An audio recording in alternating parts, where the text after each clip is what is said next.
आरोप लगे और आरोप में अगर 30 दिन तक बेल नहीं मिली तो 31वें दिन उस पीएम साहब की, सीएम साहब की, मंत्री की कुर्सी चली जाएगी। अब जेपीसी क्या होती है? तो जेपीसी का प्रोविजन ये होता है, जो जेपीसी बनती है, जॉइंट पार्लियामेंट्री कमेटी, इसमें जो संख्या होती है सदस्यों की, लोकसभा में दुगने होते हैं और राज्यसभा में जो होते हैं उसके आधे होते हैं। तो इस बार 31 है, 21 लोकसभा से और 10 कहां से? राज्यसभा से। जॉइंट पार्लियामेंट्री कमेटी जेपीसी है। जेपीसी उन मुद्दों में बनती है जिनमें मामलों को लेकर कोई समझौता नहीं हो पाता और मामले बड़े खतरनाक हो जाते हैं, तब जेपीसी बना दी जाती है। मोदी सरकार 130वां विधेयक लेकर आई है और 130वें विधेयक के माध्यम से अपोजिशन पार्टीज की बहुत टेंशन बढ़ गई है। उन्हें लग रहा है कि अब सरकार जो है विपक्षी पार्टियों के नेताओं को जेल में बंद करेगी और उनके ऊपर ईडी और सीबीआई भेज के सारे नेताओं को जेल में बंद करेगी और उसके बाद उनकी सदस्यता खत्म हो जाएगी। क्या है ये विधेयक? क्या इसमें बातचीत हो गई है? देखो, इसके अंदर 2 पार्ट हैं, मैं सबके बारे में बात करूंगा। पहले आप एक बेसिक सी बात समझो, इस विधेयक के अंदर 130वां ये बिल है, विधेयक है। जब ये पारित होगा तो 107वां संविधान संशोधन बनेगा। ये अभी ये बिल है।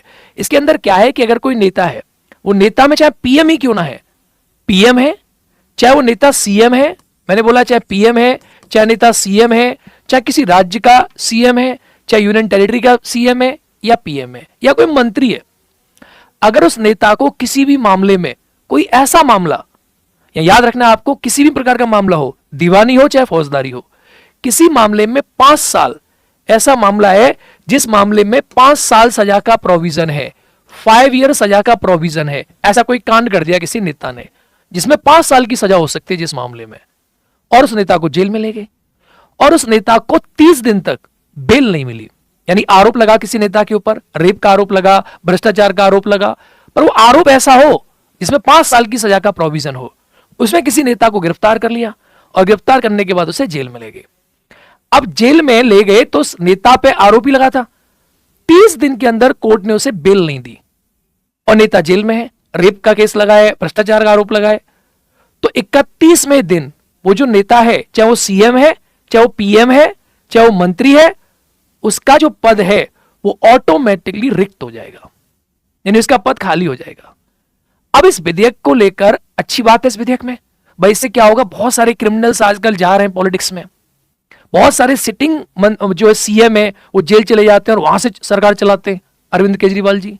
बहुत सारे ऐसे एमपी हैं या मंत्री हैं जो राज्य में होते हैं, उनके ऊपर रेप के आरोप लगते हैं और वो जेल चले जाते हैं, फिर भी मंत्री बने बैठे हैं। तो आरोप लगे और आरोप में अगर 30 दिन तक बेल नहीं मिली तो 31वें दिन उस पीएम साहब की, सीएम साहब की, मंत्री की कुर्सी चली जाएगी। यह प्रोविजन करता है इसका पहला वाला जो पार्ट है, पहला वाला पार्ट। अगर ये लागू होता है तो इसके माध्यम से कहां का अमेंडमेंट होगा? इसके माध्यम से देखो कहां का अमेंडमेंट होगा। एक आप लोगों ने आर्टिकल 75 पढ़ा है जो सीएम के बारे, पीएम के बारे में बात करता है। आर्टिकल 75 पीएम के बारे में बात करता है। दूसरा आप जानते हैं कि आर्टिकल 164 जो है वो सीएम के बारे में बात करता है और आर्टिकल 239 ए जो है ना, ये दिल्ली के बारे में बात करता है, दिल्ली के बारे में बात करता है, दिल्ली के सीएम के बारे में, और ये अदर स्टेट के सीएम के बारे में, और ये पीएम के बारे में। इन तीनों आर्टिकल्स के बीच में अमेंडमेंट होगा इसके माध्यम से और ये प्रोविजन यहां पे जुड़ जाएगा। बात समझ आ रही है? तो इसको करने के लिए क्या करना पड़ेगा? संविधान में संशोधन करना पड़ेगा। तो एक संविधान संशोधन विधेयक है, इसके माध्यम से संविधान में संशोधन होगा और 107वां संविधान संशोधन कहलाएगा वो।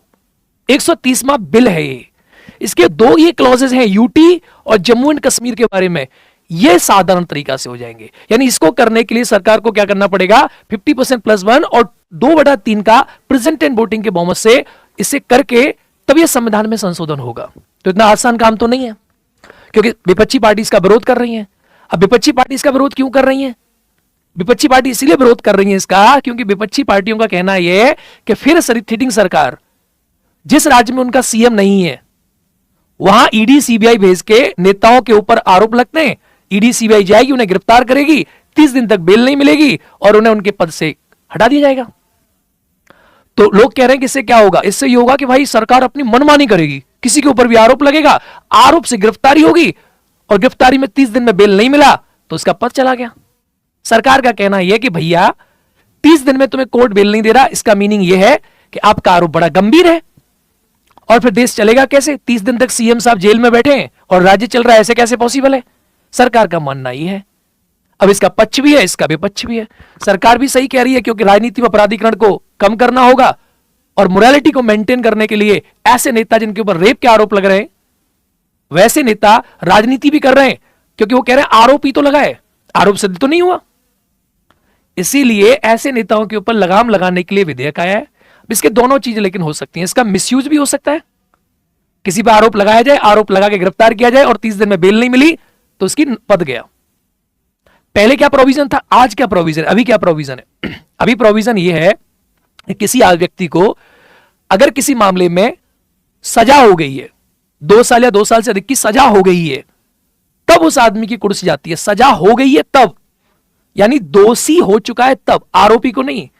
इस विधेयक के माध्यम से क्या, आरोप लगाए तब भी, किसी पर रेप का आरोप लग गया, आरोप लगाए, अब आरोप में गिरफ्तारी हो गई लेकिन 30 दिन तक बेल नहीं मिली, इसका मतलब गंभीर आरोप होगा ना।